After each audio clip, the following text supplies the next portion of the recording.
મહાદેવીયા school Dabhoi ખાતે 76માં ગણતંત્ર દિવસની ભવ્ય ઉજવણી કરવામાં આવી।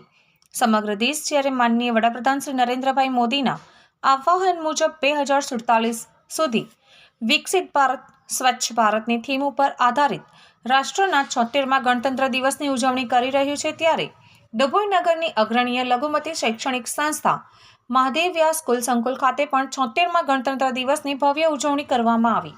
આ પ્રસંગે શાળાના સંચાલક મંડળના પ્રમુખ જનાબ હાજી ઇબ્રાહીમભાઈ મહુડાવાલાના વરદ હસ્તે ધ્વજવંદન કાર્યક્રમ રાખવામાં આવ્યો હતો। તેઓએ પ્રાસંગિક ઉદ્બોધનમાં જણાવ્યું હતું કે ગણતંત્ર દિવસ ઐતિહાસિક મહત્વ પર પ્રકાશ પાડ્યું આ દિવસની ગૌરવશાળી સંવિધાનિક પરંપરાનું પ્રતીક છે।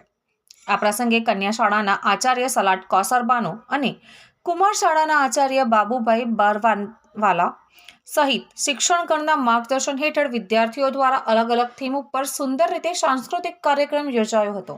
આ પ્રસંગે શાળાના સંચાલક મંડળના ઉપપ્રમુખ મકબૂલભાઈ બાબુજીવાલા, મંત્રી શ્રી સબ્બીરભાઈ દુર્વેશ, સહમંત્રી હાજી હુસેનભાઈ પચ્ચીગર, ખજાનચી અને નગરપાલિકા સદસ્ય નૂર મોહમ્મદ મહુડાવાલા, સાજીદભાઈ વડીવાલા, ઇબ્રાહીમભાઈ લાકડાવાલા તેમજ મંડળના અન્ય સદસ્યો ઉપસ્થિત રહ્યા હતા। વિદ્યાર્થીઓ અને શાળાના શિક્ષકો સહિતનો શૈક્ષણિક તેમજ બિન શૈક્ષણિક સ્ટાફ મોટી સંખ્યામાં હાજર રહ્યા હતા। પર્વ નિમિત્તે મહાદેવીયા તાલીમી સોસાયટી સંચાલિત મહાદેવીયા હાઈસ્કૂલ, કુમાર શાળા, કન્યા શાળા સંચાલિત સ્કૂલમાં આજે ધ્વજવંદનનો કાર્યક્રમ રાખવામાં આવેલ હતો। એમાં જુદી જુદી સ્કૂલના ટીચરો, વિદ્યાર્થીઓની હાજરીમાં ટ્રસ્ટીગણ મળીને ધ્વજવંદનનો પ્રોગ્રામ કરેલ છે।